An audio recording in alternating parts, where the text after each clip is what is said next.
Hare Krishna. So yes, that's called natural life. Natural life means just look around the nature.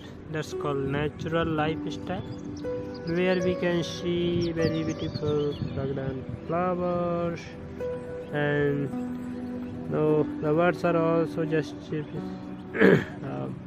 they making their noise wonderful and chirping wonderfully, and just they are blowing the sky. Also, so many trees are here. Those you are very wonderfully growing. Very greeny atmosphere is there, where you can just sit and just while sitting around, you can feel the wonderful nature's love. That's love of nature. Just we can feel it. We are remaining very close to nature. Close to nature means nothing is settled, nothing is fixed. So things comes simultaneously or